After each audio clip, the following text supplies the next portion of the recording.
Mr. Lawson, not present. Mr. Hendricks, Here. Mr. Waller, Present. Mr. Bush is here.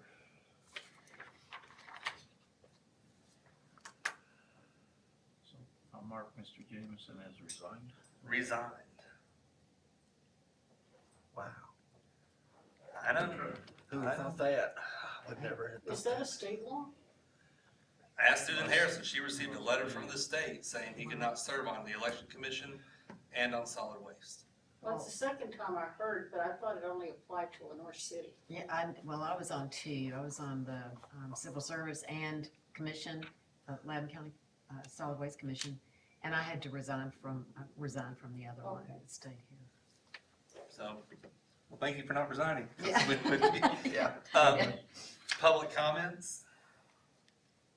Well, I would like to, just see what the update is on the legal matter of the landfill, and, we still don't have a permanent solution. We've still got mud tracked out. I've got big pictures of big rock that's been tracked out onto the road and dropped and busted. Will you make sure Elizabeth and I get those?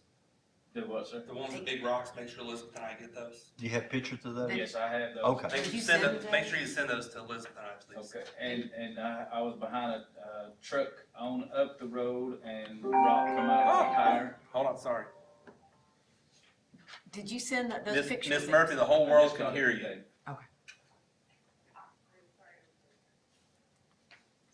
The whole world can hear you. Yes, hello everyone. Okay, Mr. Byers is just updating us on the mud out of the landfill, so, And rocks. and rocks. Yeah, mud and rock, it's like a big clay, chunk of clay rock, and I got pictures of it. And, this happened, about last week between the rain that we had. I was traveling up the road in my hot rod car, and I don't drive it a whole lot. It was just one of them deals, it was pretty, and I got it out to go eat at Carl's. And I was coming up through there, it was about 4:30, I guess, 4:20, 4:30, rock flew out of one of them trucks and busted my windshield, brand new windshield. And I even paid to have the coating, on the outside of the windshield, the clear plastic. But it hit it hard enough, it chipped the windshield. So there I'm out another $1,000+ for another windshield. It's got windshield tint, it's got a strip across it, a brand new windshield that was just put in 2 months ago, and it's got $250 worth of outer protection on it from rocks and debris and all of that stuff that comes at you. And the rock busted it from a roll-off truck that come out of the landfill, because I tried to stay back until we got out of the mud, and I thought I was back far enough, and it was about stop and shop. Here come rock bouncing out. I was gonna ask, does your camera, does it give you the time and date? Some do, some Yes, I doesn't. do. I have So you mine can have that turned on when we get the picture, we'll have a time and date on it. Yes, on that big rock that's out there in the road Okay. today, yes. Yeah. But the one that hit you, did you get? I don't have, I didn't actually take the picture hitting me, but I got my car and I can show where it Sure. hit the windshield. Did you see who the company was? I did not. He turned right on the interstate to going towards Sweetwater, and I was going to Carl, so I didn't, I was mad, and Sure. Oh, yeah. so, I would be too. brand new, brand new windshield.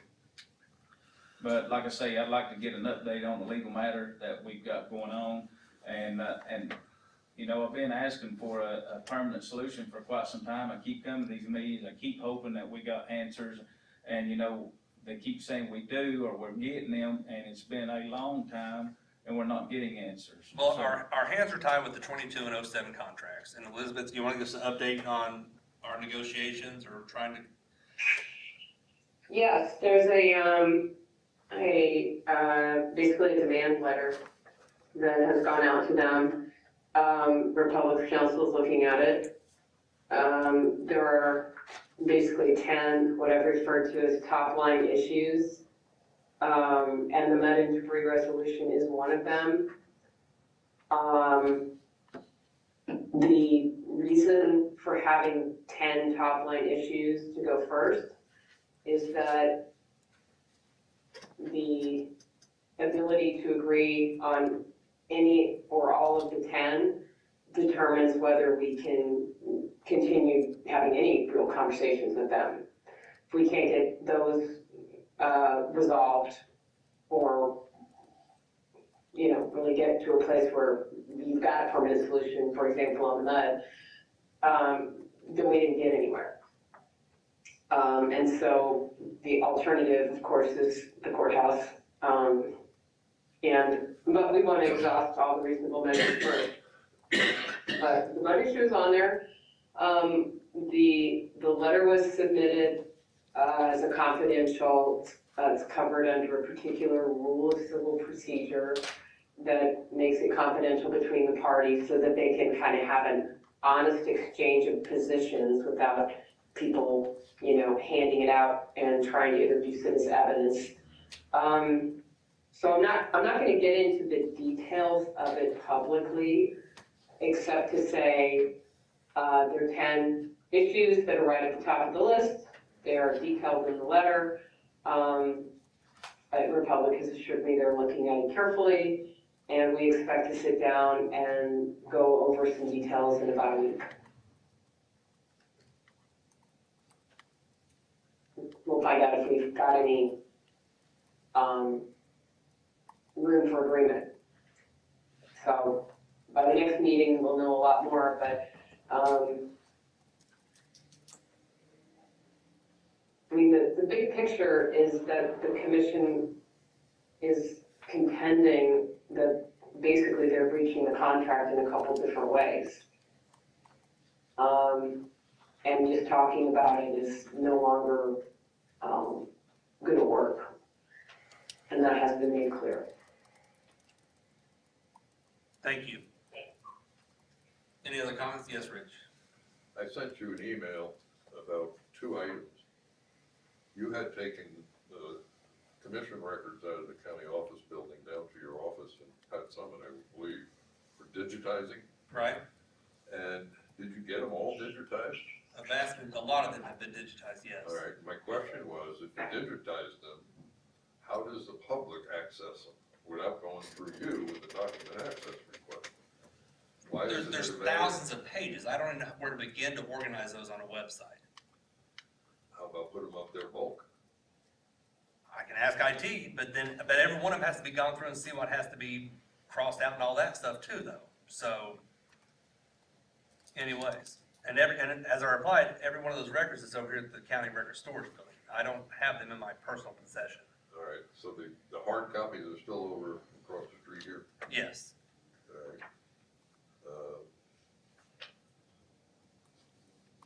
The next question I have, it's 2025. The whole east side of the landfill is supposed to be shut down and topped off, 12.9 acres if you recall. Does anybody have any updates of where we're at on that? Because I read that document that you posted to the web today. I'm not sure if it had to do with closing out that side, because it talks about cover, it talks about leachate piping, it talks about a lot of things, but I couldn't figure out, based on the nomenclature, what side or areas, because they changed the nomenclature again. You went A, B, C, D, E, F, H. And previously it was CB 1, 2, 3, 4, 5. So the consistency on identification is somewhat suspect, because you can't follow through from a drawing that I had before. Is there an update from Republic as to when they're gonna start closing the whole east side, 12.9 acres, this year? The plan is to start this year, but it's gonna be adjusted some. Stoddard, you wanna talk a little about the closure and why we're gonna have to change our closure plan due to a new road that's being used that was part of the original closure and stuff? So we have, I think the original plans called for a 13. This is Stoddard Pickerel, Yes. Well, environmental manager for the Loudon County Land. welcome to Loudon County. Appreciate it, thank you. The original, plan in the agreement was to do a 13.1 acre capping event. There was a road that's situated on the northeast side that's a permitted access road to the top of the landfill. We had a revision to those plans to do a 10.1 acre capping event. We have since put together all the design plans for that. I have started bidding that out to get some pricing so we can begin commencement of that project within 180 days of the certification of the cell. And again, the only reason we haven't proceeded with that at this current time is, well, we have an active construction, operation currently taking place, but we also, I just wanted to make sure that I have the blessing of not only the commission, but the community to ensure that our revised strategy for 10.1 acres is viable for what we're trying to accomplish. This is the maximum capping event we can do from the previous permitted access road. You're saying it's gonna take you 180 days to get somebody to bid on that? No, we have an obligation in the contract to commence that work within 180 days Oh, all of right. certification of the cell. As soon as you guys give us the green light, we're ready, we can start. So by the end of this year, that whole site should be closed. That's my expectation, yes. Does it have anything to do with all that leachate numbers and drawings that was sent out? I don't know if you saw those. Well, this would support the site from a leachate generation standpoint. If we cap it, this obviously will allow us to shed the stormwater more effectively without any leachate intrusion. That said, there's no real holdup at this point, other than the fact that we'd like to check one box, let's get the cell construction completed, allow for some site refinement, make sure we kind of address some of the other issues that are at play, and it's simultaneous to that, bring in the capping. Okay, thank you. Yep, absolutely. Anything else, Rich? No. Ms. Hunter? Yes. In the packet, the May 15th packet, it does not include the, facility inspection report. Luckily, it was posted on the website, and I printed a copy, but I'd like to know why it's not included, because there's some pretty important issues that were cited, including the issues with the leachate. I didn't have time to read it, but I know that they have 30 days to correct these issues, so I hope that, I don't understand why copies weren't brought, because we're supposed to get complete packets. Well, that packet was generated before we received the inspection report from TDEC. The packet in your hand was generated before. We're required to get it from them at a certain point in time. I received it from them at the proper amount of time. I was able to sneak it into our packet because Right, but I've had like 5 updated versions of our packet on the website the past 3 days. Okay. But it does say, the inspection report does say May 7th, and by May 15th, it should be in this packet. I just gotta, This isn't about you, this is about Republic putting the correct inspection report in the operations packet that we're receiving today. If it says May 15th and this report says May 7th, it should be, and this is on Republic, not you. well, it was sent to us on the 12th. Okay, but I We know, received it the 12th. I know that with TDEC, if I request something and they have it, they send it to me that day. So that's been my experience with them. Having said that, I'd like to follow up on 2 things that I brought up last month that is not included in the operations report, which it should be, and that is the AER report. It's been submitted to the state. Engineering report should be included in the packet, since the contract does state that inspection reports, and all reports that go to TDEC, you should be provided a copy, the Solid Waste Commission should be, Yes. provided a copy. and so should the public. But it's not included, and it is due May 1st. It was submitted on May 1st. Well, again, it's the 15th, and we should have a copy. The other thing is, and it's not on you, Adam, it is on Republic not meeting their obligation in providing the public with documents supplied to TDEC as per the contract. They're not operating as per section 5.1, required reporting in minutes. The other thing is, Ms. Coffey isn't here, but she did want to know about the Buzzard situation, so I'd like an update on that. The other thing that I'd like an update on is the follow-up on the cameras.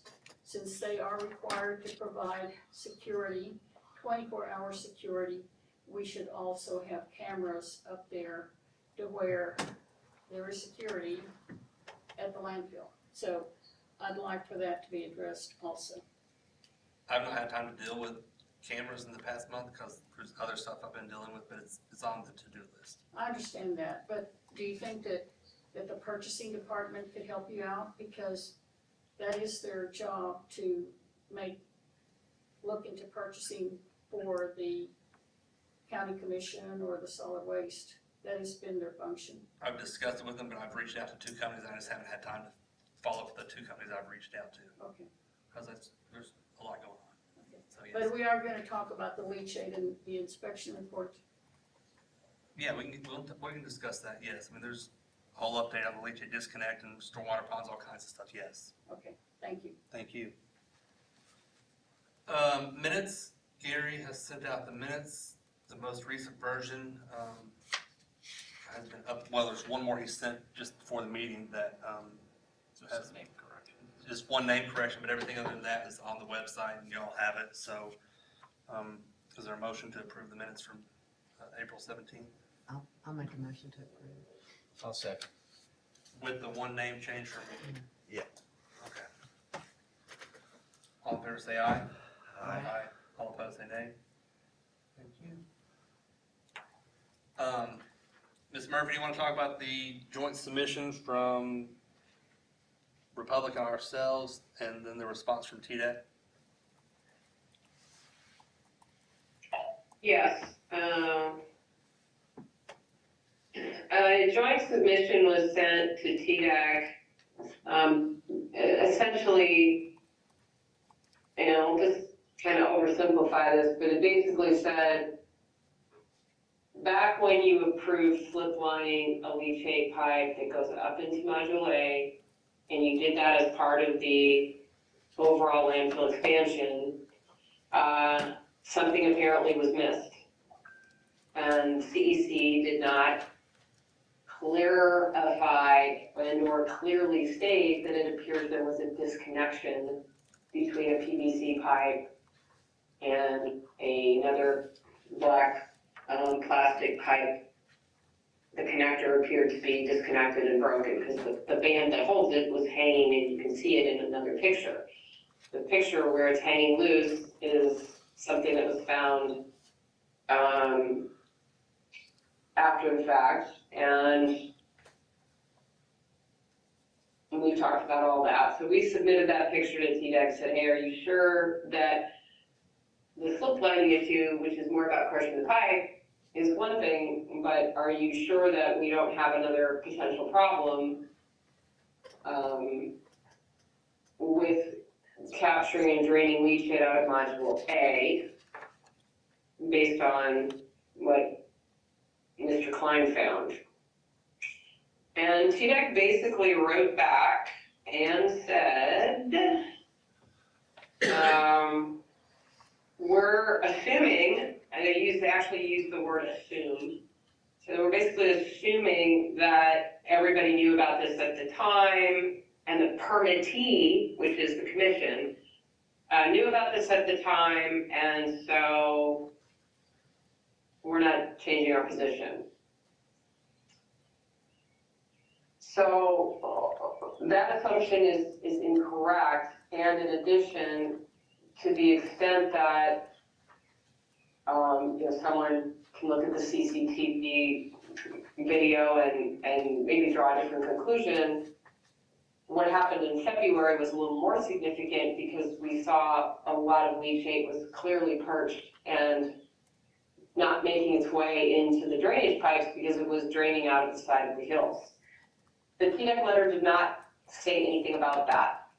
It made no reference to reviewing that report that we submitted as part of the joint submission to say, oh, and just a few months ago, after the expansion was, approved, after the construction started, we saw these outbreaks when we were told there was only one. We went, look, there was much more, and one of them was in the same general area where we were concerned about the leachate not getting into the drain line. TDEC's letter did not say anything about that. So we're gonna write back, clarify the records for them, and then the commission needs to keep in mind that TDEC is the minimum, and they're an enforcement approving body, But if there's some other kind of, complaint or outbreak or cost, it will be assessed, at least as it sits today, as a comparative fault situation, meaning they'll compare the fault of Republic and the fault of the permit holder, the commission, to figure out, who really has to pick up the tab. So those leachate outbreaks can be everything from something small that nobody pays much attention to and they happen all the time, to something a lot more significant that could cause a slide or something else. So the short version is TDEC's not a lot of help here. The concerns are still there. And Republic was asked, I asked their counsel, and I think at the last meeting, their representative was asked, both were asked to please come up with some backup engineering ideas to help get that leachate out of Module A. I think I said Module 1 before, I meant Module A. Why does any of this matter? It matters because there's no leachate riser pipe in that area, and the leachate riser pipes are what you use like a clean out of your house, where you can get into the line, do work. The risers help you get down in there and see how much leachate's building up above the liner in the cell. And the state rule is 1 foot of leachate on the liner. So the concern is that leachate can be building up in there, compromising the liner, and or leaking or pushing its way out into other places, and there's no way to measure it or know if it's over a foot or less than a foot until something has really built up and potentially is problematic. So that's kind of still what we're examining, and TDEC has sort of taken we assume you knew this all, which is not true. So we're not taking any action. Not a satisfying response, but that's where we are. And we don't have any alternative suggestions from Republic about how to drain that leachate out of Module 1 more effectively, and or make sure we don't have a buildup in the liner over time. Well, I know back on April 17th, we did meet, and we did ask Ms. Turtle for options, and, she responded on the 21st with some responses saying they were working on options beyond the slip line and the stent. Haven't seen those, and but I also know at the same time we're up against an airspace issue, a field space issue. So what options do we have, besides writing back to TDEC, what options do we have? If Republic is so sure in their approach to this, how can we approach it in that regard? Well, that loops back around to one of the top issues the top line issues that have been communicated to Republic as far as trying to resolve the dispute we have right now. One of those is comparative fault is in the contract, but that's not it's not a really great path forward, because Republic has all the operation control. They're responsible for the design, they're responsible for engineering, and they send it to the commission, and the commission then has to sign off on it without having created it, without having vetted it, without having reviewed the details, without having all the information that they need. There's almost no way to have all that information. So it's sort of like having someone else submit all your essays and then saying, you sign this as your own, and then if you get the bad grade, it's on you. So the comparative fault issue is becoming a real problem under the current circumstances. And I don't have any answer yet from Republic about that. How quickly can you and Wells discuss that so we can try and get it resolved that way and get the cell construction moving along? Well, I don't know that self-construction's been interrupted at all. I mean, Republic has continued to do exactly what their plan is. They haven't stopped doing anything. One of the proposals is, or one of the requests is, can you come up with some solutions that can be implemented, but don't require interrupting construction and changing the current plan? You can do some things after the fact. There's temporary pumping, there's lots of solutions, it's just a matter of time and money. But it doesn't have to interrupt the construction, as far as I know, but I'm not an engineer, so I'm not really in my lane on that.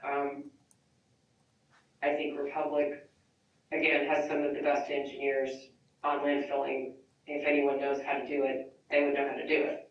What it costs and if they're willing to spend the money is a different issue.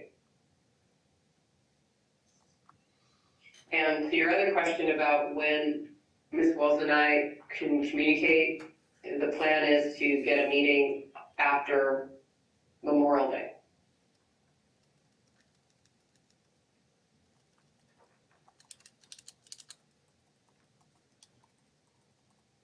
Okay. And if the commission has a group or one or two people who can be going out there and checking on the leachate, see if it's coming out of the sides, you know, that's an ongoing situation. If it's perching, like meaning the leachate's pooling up somewhere inside and not draining out through the lines, there might be some surface evidence of that. It would be great if someone could be looking for those things and keeping track of it.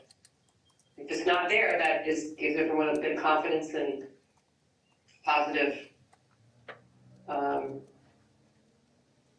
kind of more likely that's a positive outcome, meaning it's making its way through the line and continuing to make it in an adequate way. We're supposed to have a visit, a tour on the 20th. Correct. Yes. Yeah, and so Gary, well, it's gonna be Larry and No Gary. more Larry. Well, Larry said, the Yeah, last thing he- I saw, he said he wasn't gonna He be. wasn't gonna Something be there. came up and it Something has to came do up. with him not being on solid waste. I anymore. know, I mean, I'd sort of like to say, oh, would you like to come anyway? Yeah. But, I mean, but he doesn't have to, so, but that's the only, you know, that is coming up on the 20th. And it's at, I forgot what time, it's 10 o'clock. Mhm. So, Is Mr. Klein going on that? Is he going out with that? I don't believe so. You want to ask him to? Well, either he would go or you oh, make okay. sure that whichever commission members go, they have his prior report from February Okay. and kind of know where to look and what to look for. Which we have, Yeah.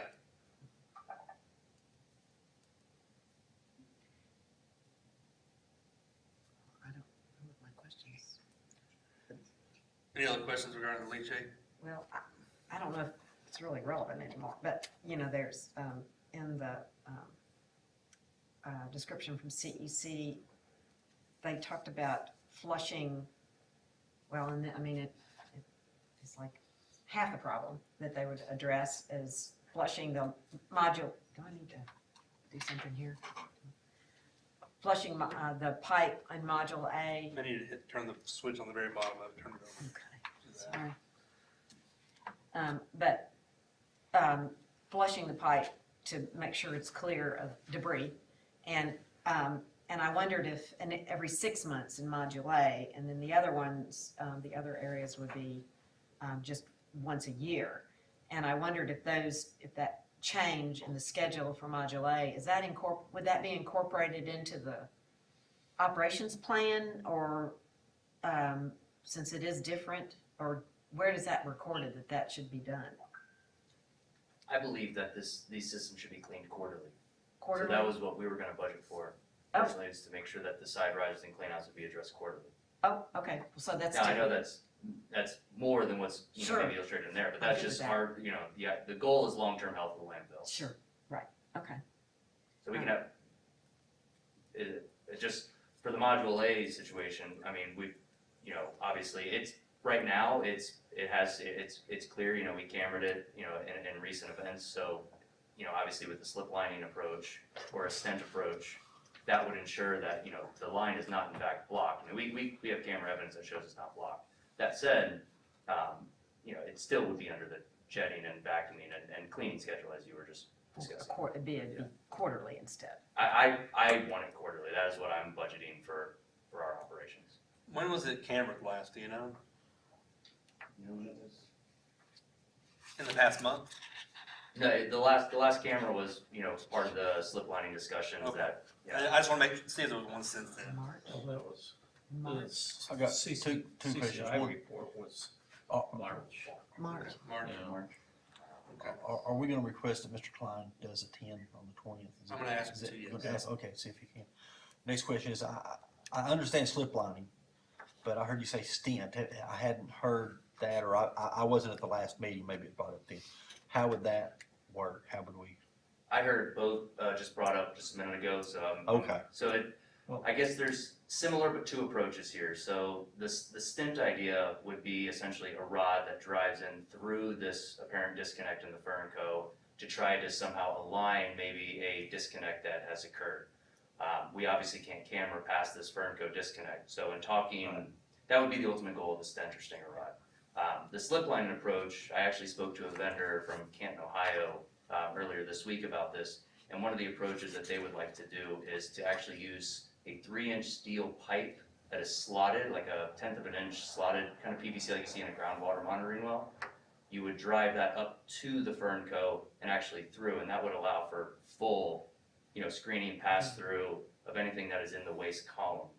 Because this area of disconnect is, at least based on as-bills we've reviewed, is within the cell limits, not underneath the cell. So it's what I would consider up gradient of the liner. And so that would be the approach that TDEC has since, acknowledged in their expansion approval.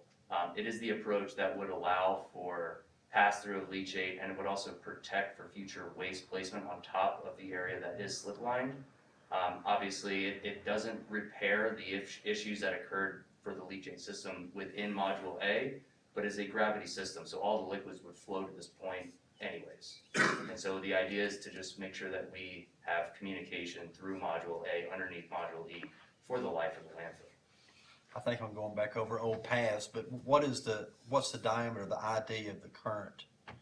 It's a 6-inch pipe. So And the so we ID would- is 6-inch roughly? Yeah. So would a 3-inch be adequate if we went from a 6 to a 3, if we used the 3-inch as a as a slip line? Yes. Short answer to that, but Okay. the idea is also is we would have to kind of grout this around, so they would send a 3-inch pipe through the current 6-inch system. They would have a plug on the end of it that as soon as they get to their depth, their target depth, which, I know in some of the CEC reporting, they acknowledge that they would go at or near the point of the Fernco. There is a thought that they would try to proceed through this point to achieve full pass-through, so there's absolutely no blockage. It's just that it's impossible to guarantee the success of that. But as soon as they get to the point in which they can actually achieve their target depth, they would have a plug. Essentially, it's just an air balloon that they would just fill up, lock it in, and they would grout the entire column around this 3-inch pipe all the way through to where we would be attaching for the new cell. So I thought it was talked about a 4-inch pipe was gonna be used instead of a 3, so it's gotten smaller. I'm picking up on old conversations, so I apologize, but the conversation I had was it needs to be a minimum of 3 inches, and this was just picking up on a vendor who could do the work, is really what I was talking about from earlier this week. Okay. I can absolutely revisit and confirm the diameter. If a 4-inch pipe is better, we'll go 4-inch. And the other question is, the thing that you were talking about, the pipe going down, is that the same, would that behave the same way as a leachate riser that Elizabeth was talking about, Ms. Murphy was talking about? So the leachate riser is a setup where you have a horizontal pipe that sits on the floor of the cell, and there's usually a drainage layer around this, stone, aggregate, or even native soils previously has been permitted here. So you would have it daylights on one side, it daylights on the other side, and there's a riser system. The landfill currently has one riser right now, and that's kind of where Module 3 would go, the current Module 3 in the plans in the new expansion. That's obviously going to be pulled west to continue through Module 1. That's just been, when you get to the site next week, you'll see an area of geosynthetics already laid in Module 1. That's going to be pulled west at that point. That's the only riser that exists there. So we have this current system of Module A. It is, I guess you could theoretically call it a riser, but it's a gravity line. So in Module A, there's a low point, a sump, and all those liquids flow to that point. And what we need to make sure is what we do is for project efficacy, and so for the life of the landfill, is to make sure that doesn't ever lose communication with liquids passing through. And so that's the ultimate goal. And I know that's everyone's concern between Republic, Commission, everyone else involved. Ms. Murphy, anything else? No, like I said, Republic has excellent engineers, they're very capable, they have a deep bench, as we say. So, they can come up with a number of alternatives and ideas to help make sure that the leachate is getting into, that PVC pipe. However they do it, doesn't matter, just wanna make sure it's getting in there and getting out, and it's not building up. So, I let them take the lead and pursue, but get back with something by the next meeting if they can. Okay, the next thing, is borrow pit update. Stoddard, I know you sent something on Tuesday. You wanna just run through real quick what your idea is for the new borrow area? Yeah, in the expansion, there was 3 parcels neighboring the landfill that are owned by the Solid Waste Commission to be included for on-site borrow access. The idea is that we would, initially use the jurisdictional delineation that's previously been submitted in the hydrological determination to determine what the wetland features or stream features are on the property. Based on this current delineation, it's been determined that these are non-jurisdictional waterways, meaning they have no permanent connection to any sort of navigable water. Doesn't make anything easier or more difficult for us. What it allows for us to do is access these areas a little bit more effectively. So our roads that we would have to construct are a little bit more, you just have to allow pass through as opposed to, really trying to, have stormwater outfalls, things like that. You can just manage it within the structure. The goal is to try to get within the next 90 days. I'd like mid-August to be kind of the target. We still have to submit a land disturbance permit. One of the questions that has come up in this process is, it is currently zoned as A1, which is very similar to it's the exact same zoning as the landfill. This is usually a zoning determination for agriculture or forestry type use. We wanted to know if there was any sort of changes planned for this parcel in the future, because there's no determination for borrow areas in zoning A1. If there's no plan changes, that's fine, we can navigate that. It's just, if it is gonna be changed, we may need to navigate that in the future as well. There's also 2 structures on the property. They both appear to be abandoned. One looks like an old residential dwelling, another is kind of like a barn-like structure. Again, just wanted to know if there was any sort of long-term use or planning for those structures. I know the sheriff's department uses the abandoned house for training, so, it is used. Not to be confused with the Purdy Springs property house. Isn't that the one that the sheriffs use? Oh, is that the one? Okay, then yes, you're right. Yeah. This one's a little bit more in the woods here. Now I want to go for a hike and see it. So, I may do that next week. In regards to the rezoning, I'll plan and ask, landfills now fall under a new zoning called CFD. So, but let me ask Jim about that tomorrow. I'll have an answer on that one. And Ms. Murphy, I know we discussed the bond. I know Wells responded about the bond. What's your latest interpretation, thoughts, needs for a bond for the borrow area? Well, right now, it's just status quo, and what I asked of TDEC was to get a copy of what they told me they thought they had, and they may not. But what I understood was TDEC wanted that bond, which is why everything got hung up at the last minute, and there was all the calculation and the estimating about the cost of the bond, and it all had to be done very quickly. TDEC wanted that bond in hand before authorizing the expansion permit. And now the question is, did they ever get that bond from Republic, or did they not get that bond? The phone call last week was about them sharing a copy so we can confirm that TDEC does in fact have it, because one group is saying, oh, we don't have that and you don't need that until later, and TDEC is saying we didn't need that last fall and we should have it. Those two things are very different. So I'm just trying to get to the bottom of that right now. But either way, everyone's gonna have to do some soil calculating here. Am I hearing this correctly? Just sidebar here. The wetland delineation document is about, it's a necessary thing in order to get in and disturb and do all the soil sampling to figure out what the soil calculation is in that, on that parcel. Is that correct? That is correct. Stoddard said yes. Okay, so it's a limited purpose right now. It's just about assessing the soil borrow area for usable, quantifiable soil. That is correct. Correct. Okay, great, thank you. Then, yeah, we're all in the same lane, and I just don't have an answer yet from TDEC, unless I missed an email or something, but I will circle back and see what the correct facts are, because that's all I'm trying to do at this point, is just determine if TDEC got what they wanted or said they needed. So they would be letting us know about the bond and not Republic Right, Republic has said, and again, these are not final answers, so this is not something to anybody get upset about. It's not, sure, just but trying the to. preliminary answer, right, the preliminary answer from Republic was that bond is not needed yet. That will be part of the financial assurance annual situation. TDEC said something different and said we wanted that back when we approved the permit and we should already have a copy of it someplace. So once I get to the bottom of those two different things, we'll have better view of what's needed and when. Okay. I know at the last meeting we asked for a timeline for the pond remediation, where there was the leachate issues, and Ms. Turtle responded 4 to 5 weeks, so we're 3 weeks into that. What's the latest on the pond issues, that the stormwater ponds that were compromised with leachate? 2 ponds. You have the east pond where we had leachate enter the perimeter ditch on the east side of the landfill.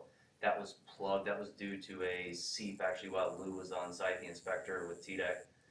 It was identified, plugged. We tested the stormwater pond. It was determined that we had low level exceedances from our stormwater parameters. We plugged that pond. We are actively aerating that pond right now, and we're going to sample that at the end of this week. Wanted to get 2 weeks of runtime on the aerator just to allow for the chemistry to equilibrate. The west side pond, we've been running into issues with the existing lift station.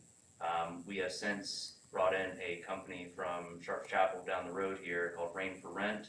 They brought in a pumping system that allows us to keep up with not only maintaining leachate discharging from the landfill, but also we can pull in the stormwater through the same system to allow that to also be treated as leachate. Once that pond is drained, we will then have the contractor that's currently on site, he's going to dredge the pond, we will collect soil samples from the bottom of it. We obviously will over dredge it to make sure we collect anything that has been impacted. And we will sample it to confirm that if we did successfully capture everything. Timeline on that is we're in a little bit of a wet season right now, so it's hard to keep this pond without water in it.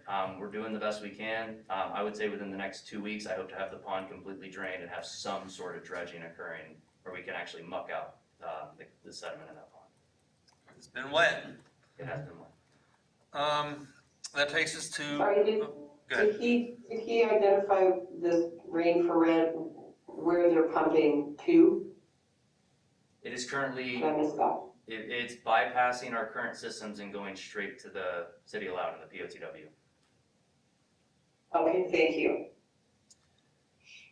This takes us to a minor modification, Ms. Murphy. I know that there's been a lot of back and forth and up and down and every which way on this thing. So the whole minor modification started out to deal with the type of rock that would be used for the expansion. And I think it expanded from that, we got back to that. So will you give us a real quick synopsis on the minor mod and your opinion on whether we're good to go?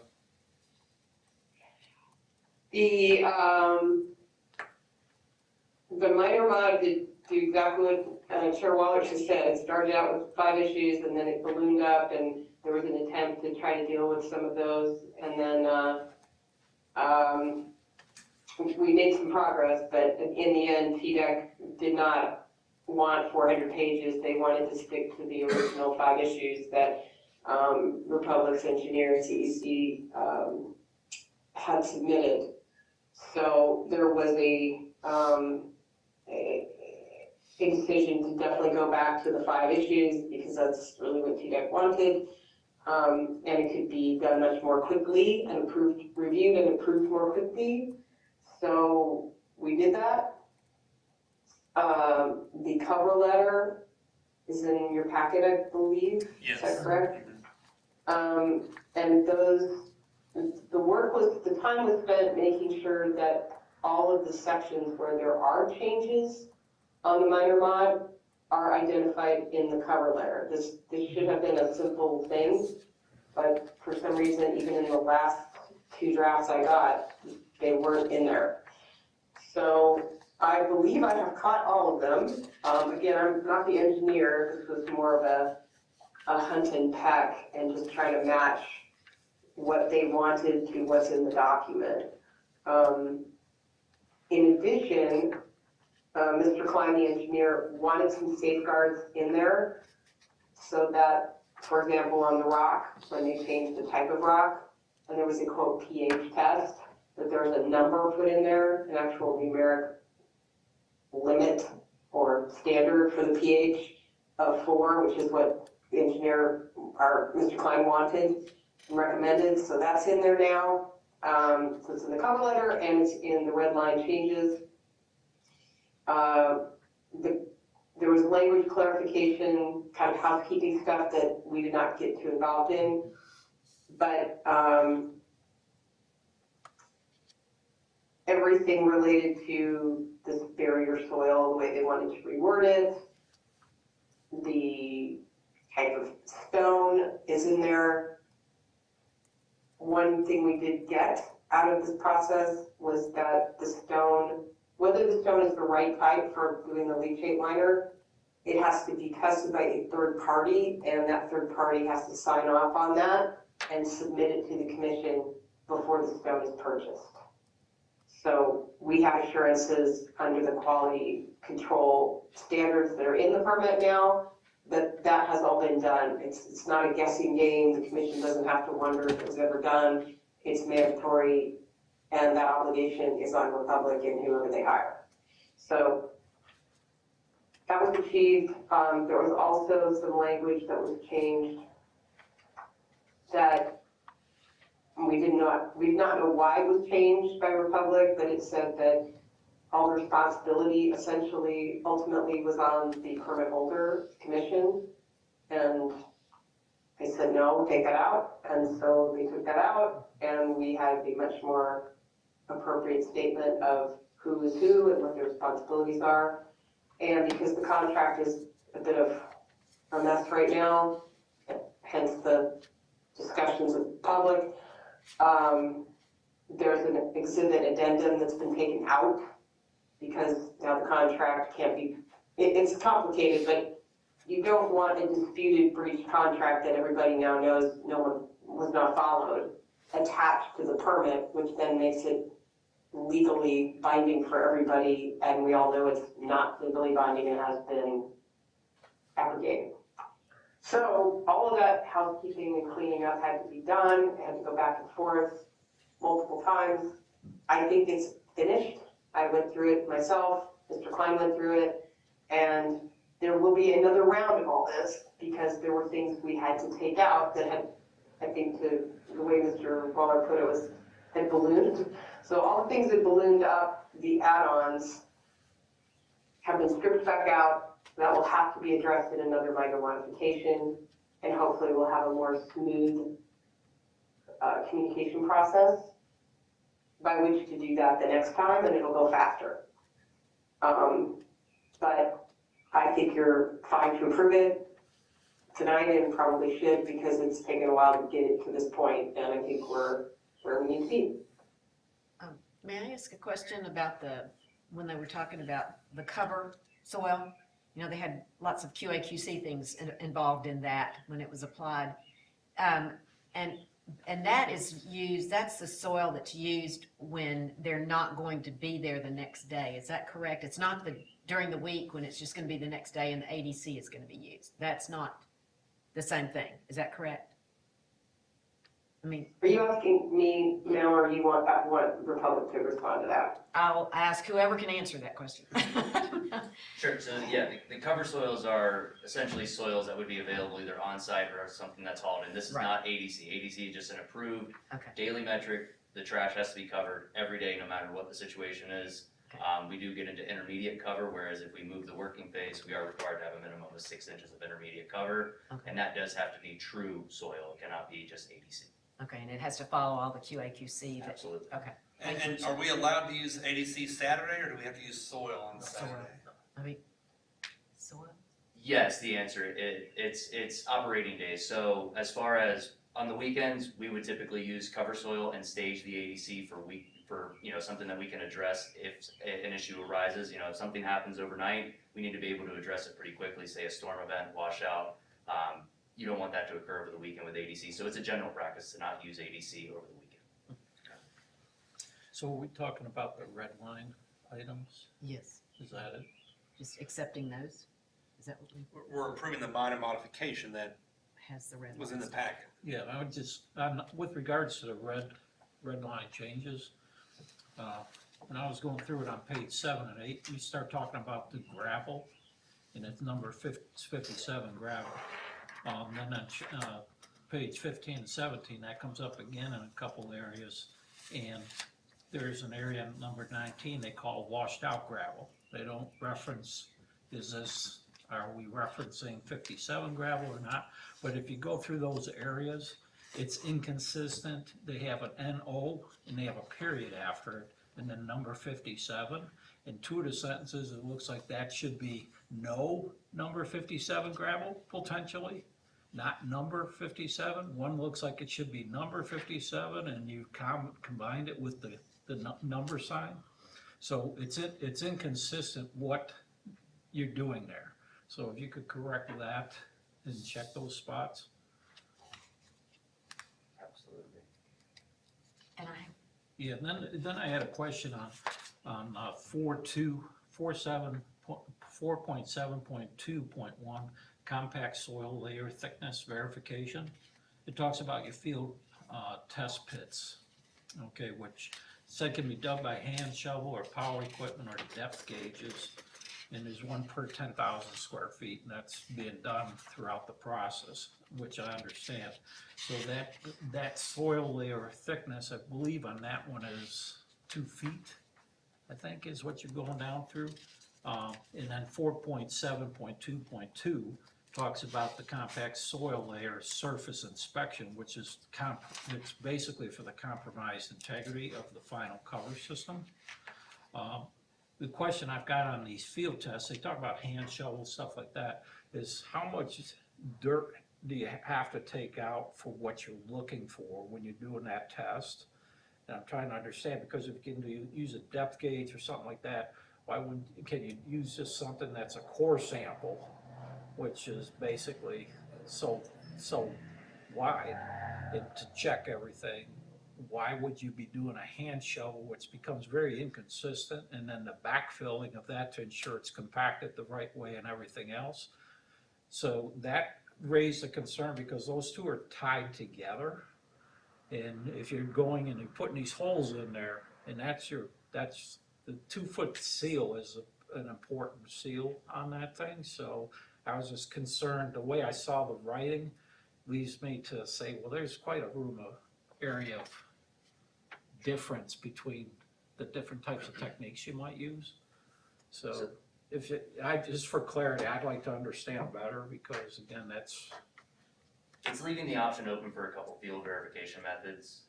which I specifically understand that, but Yeah. a hand shovel can be I watch these guys coming around putting right now in Tellico Village, coming for AT&T, digging these holes, and they're cutting things, lines, and they're all with hand shovels. And I mean, one hole might be this big, one hole's like this. So it can be quite different. Right.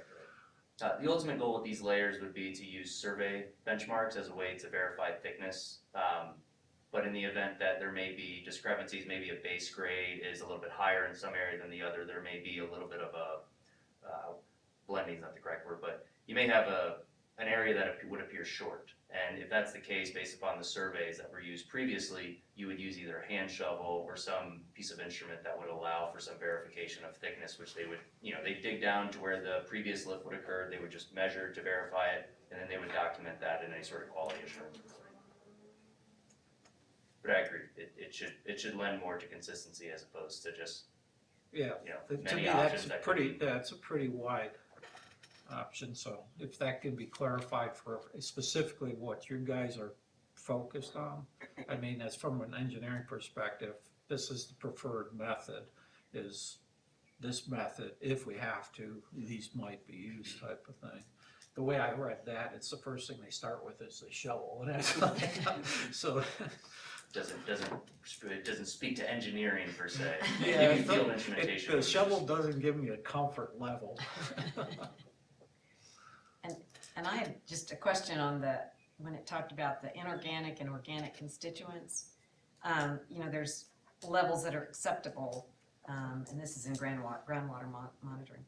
But for cobalt, there's no number for the inorganic, and that has come up as before, and there's an acceptable level that TDEC has approved in July of some year, I can't remember. But anyway, it's a little different from what they would have expected, so they've approved another level. So I think that should be captured in that table. It's page 20, and then 21 has the organic constituents listed, and there are no levels for about five constituents. There's no acceptable level. And I think that's kind of important when we're looking at groundwater results analytics, to be able to go back to this and say, okay, that's, higher or lower than allowed. Sure. So if you could put those in, that'd be great. Actually, Ms. Ross, that might fall into the category of some of the items that are getting bumped to another minor mod. Oh, okay, that's all right. And, But and that's when you brought up a great point. What we were trying to do is get things that were related to their construction sequencing. sure, That yes. got up front and out the door. It took far longer than it probably should have. But groundwater monitoring, gas monitoring, and leachate management are three categories that I think are all going to get touched on in this next one. Okay. And so getting us some kind of schedule from Republic about when they're going to have that list, it would be great. And then getting that list sorted out between everybody ASAP, so then the engineers can start on the details. That would be very advisable for the next one. Sure. Not this one, but the next one. Sure, I mean, and I'm not saying that this is critical for tonight, I mean, it's gonna hold up anything tonight, but I think in the future, we should be able to have those in there, so thank you. Yeah, that's a very good point. Someone should make note of that. He's writing, so hey. Okay. Thank you. So Gary, why do you want to we need to make a motion to approve the minor mod, but how do we address the number 57 rock throughout the document? If I'm understanding this correctly, is that does it appear to be a typo issue that needs a clarification that maybe could be done in a cover letter and it's isolated to one page, or is it in more than one place? It's on a few pages, because they use that terminology in a number of areas, because it's with regards to the actual soil layers. So to me, it's just a clarification from, it looks like they maybe address the information, because before you were calling it out as something else, now it's just gravel. And so they're clarifying the specific gravel with the number 57. So that, to me, it's getting consistent. in two areas, I couldn't tell if they're saying they don't want any you don't use the 57 gravel because of the way it's written with the no and the period. Because you could end the sentence that it starts with to say no, none of this. Again, in the NO is a capital N with a small o and then a period after it. So that's what I'm saying. If you read it, it doesn't flow consistently. So you can understand that they're actually saying use number 57 gravel is what's being used, or is engineered into it consistently. So we could make a motion, what is it supposed to be? Well, it's just a consistency issue is what he's saying. Yeah. Right, It right. seems like it's a notational NO period 57 and number 50. It's meant to be the exact same thing. It's referenced in two different forms, Yeah, which they're referencing the number Right. potentially two different ways, and then they don't have it referenced at all in another area. So that's what I'm So- saying. It's, Right, if it's a number 57 and they want to use the number sign, then use the number sign, but you shouldn't have number 57. That's the way it's I'm written. just thinking of the motion, that be corrected before when we vote on to accept Well, it, that be To me, corrected it's with the within. red line. It's just Yeah, making sure. sure that what's going to be the final understand thing in what the I'm red saying? line. Yeah, Okay, thank you. yes, I do. Okay, I think you can make the motion subject to correcting, yes, that's what, those, on page, what I would suggest is if you can, subject to correcting what appears to be an inaccuracy and or typos on pages like blank and blank, and anything that is consistent with those found elsewhere that are consistent with the same issue. That would be fine, I think, yes. that's, I'm seeing on page 8, Page 7, 8, 15, and 19. so the motion would be to approve the minor mod with the consistency or clarification on page 7, 8, 15, and 19 regarding, With regard to Number the 57 number 57 gravel. so that your motion? Yep. Okay, I have a motion from Gary, no, second. second. All in favor, say aye. Aye. Any opposed? Thank I have you. one question Yes. regarding that. Where, just because I don't have that red line, modification, where is this 57 rock gonna be used at? Stoddard? this is our drainage layer. This would be the bottom of the cell that would be used to not only protect the liner, but to capture the leachate. Okay.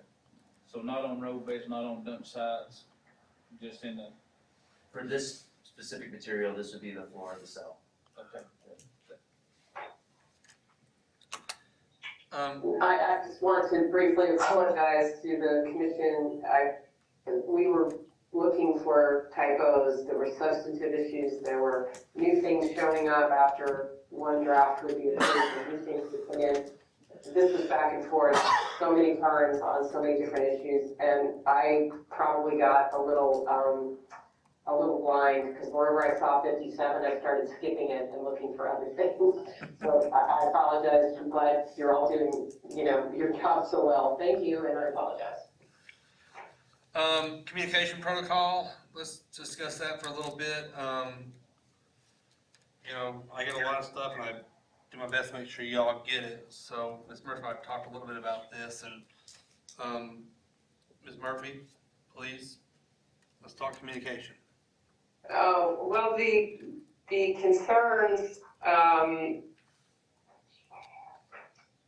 is that the chair will receive a document without a preliminary heads up about why it's coming, what it is. It's just been sort of presented as it's done, please review or submit. And given all of the communication issues that have arisen over the last extended period, this process isn't working and it's causing delay for everybody. This minor mod was just chalk marked through with not getting the proper heads up. We'd get a punch list and then the punch list would change, but then we wouldn't know which ones we needed to review, and then there'd be something new that wasn't on the punch list. And all of these iterations have to be looked at and reviewed because the chair is responsible for signing it. He's the legal responsible party on behalf of the permit holder. So the rubber stamping approach can't be done, but yet the other side of the extreme is look at every little thing that's done, and that doesn't work either. So the middle ground, I think, it would be for, certainly during this contract negotiation period where things are unclear and somewhat in flux, would be to have Republic and the commission agree on a procedure where documents that Republic thinks need to go out that have anything to do with the permit, there's advance notice to the commission. This is what's coming, this is what it is and why we need it, and here are the issues surrounding it, and pre-meeting, schedule, and then the chair can bring in Mr. Klein as needed or not. And Stoddard And did, that's our two permitting issues. Then the next issue is any communications from TDEC, sometimes he's not getting them. It's kind of a mess right now. And so we want to clarify a procedure for getting advance notice about what's needed and when.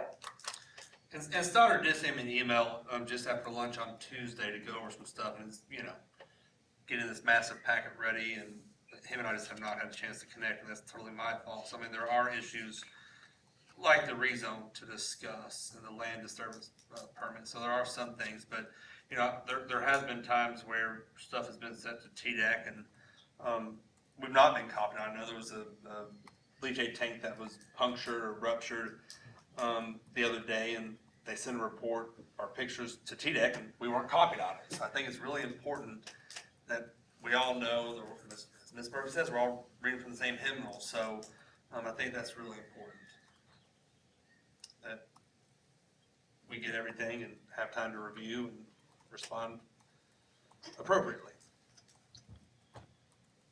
So our meetings are pretty consistently the third week unless we have a workshop, but, Yeah. and so with that in mind, you know, it's the third Thursday, with that in mind, trying to get things to us so we have time to, I mean, I canceled some things today because I needed to focus on border pages. But I, you know, I do a workaround there, but anyway, but I think with that in mind, it would be great to have better communication. Let's just think about that and we'll discuss that more in June. Operations report? Submitted as usual, sir.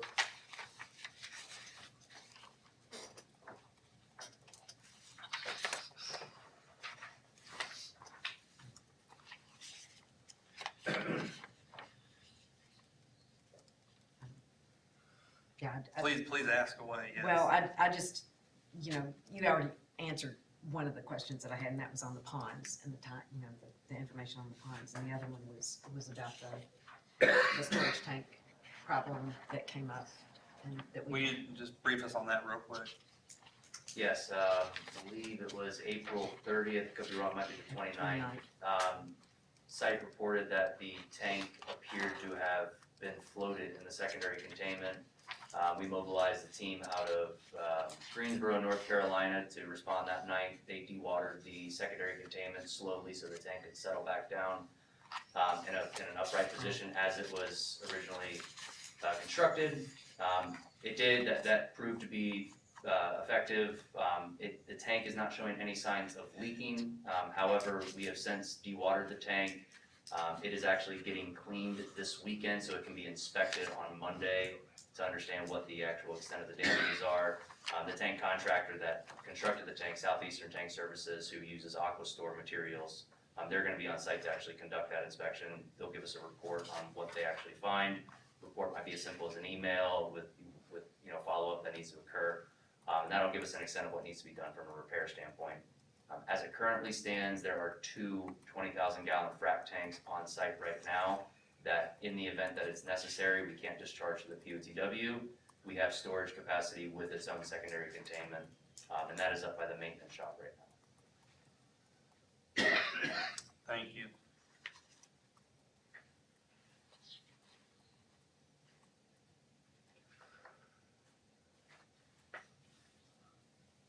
Any other questions for Republic this evening?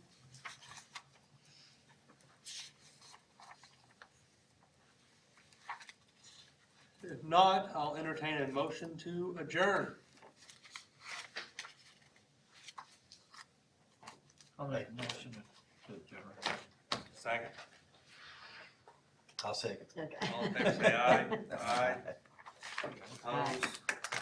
Thank y'all. Ms. Murphy, thank you. Thank you. Thank you. Talk to you soon. Bye. Bye.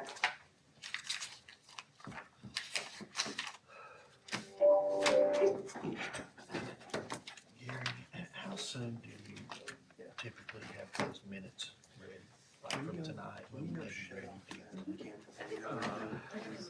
Reason I ask is I have to go, I have to report. Starter, to let's city talk council. I got tomorrow, copy of the see report what's out. on this list that you still need from us. I didn't report out last month. My argument would be, when I wrote our zoning regulations currently, you wouldn't need a rezone to access that A1 area in Barrow, because These I should